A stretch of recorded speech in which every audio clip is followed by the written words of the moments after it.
Bonjour mesdames, mesdemoiselles et messieurs, je m'appelle Virginie.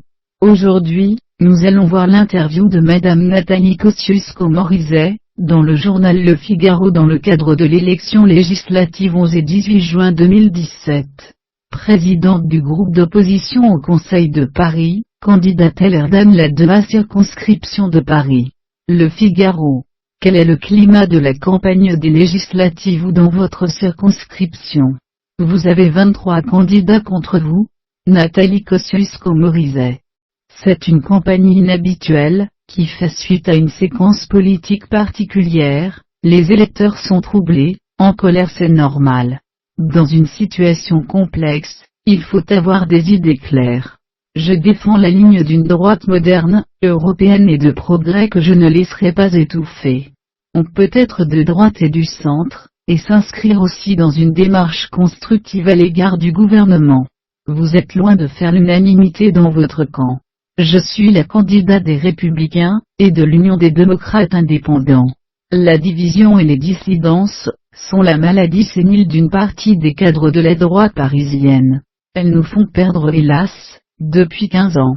Pour ma part, je m'attache comme présidente du groupe, les Républicains à mairie et comme candidate à insuffler une autre dynamique autour de propositions concrètes et d'idées, et je fais ma campagne à fond, comme d'ailleurs je l'ai faite pendant la présidentielle, au moment où tant d'autres se planquaient, et c'est la raison pour laquelle vous avez signé l'appel à la main tendue d'Emmanuel Macron.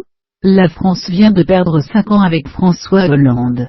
Nous ne pouvons pas nous permettre de perdre 5 ans de plus. Emmanuel Macron n'était pas mon candidat, mais pour la France, je préfère qu'il réussisse. Il a au sein de la droite, et du centre de position, la première est celle d'un tout ou rien, qui rêve de revanche. Pour moi l'obstruction systématique, nous fait perdre en crédibilité. Je soutiendrai les réformes indispensables d'où qu'elles viennent. Pourriez-vous voter la réforme du droit du travail? Sur cette question une partie de la droite et de la gauche a beaucoup évolué. C'est une réforme indispensable, il est sans doute possible de construire ensemble, face aux syndicats qui se mobilisent à l'automne contre cette mesure. Il faudra un rassemblement puissant. Voterez-vous la confiance au Premier ministre en juillet? Sur quel programme? Je ne vais pas aujourd'hui donner un blanc-seing au gouvernement.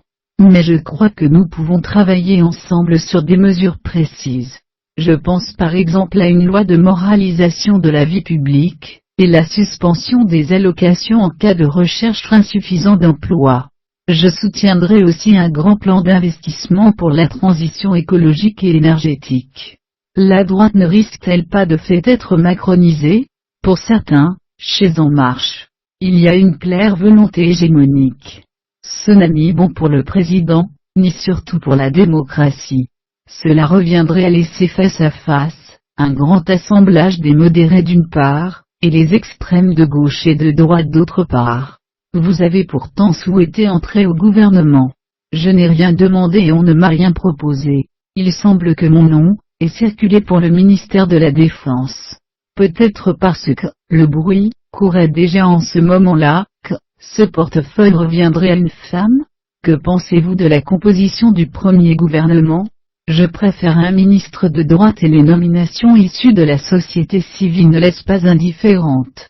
Jean-Michel Blanquer à l'Éducation nationale a un bon profil.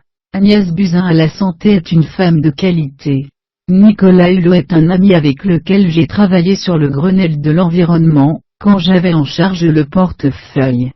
C'est un beau symbole politique, même si la question de la marge de manœuvre reste posée. Je vous en remercie. Virginie.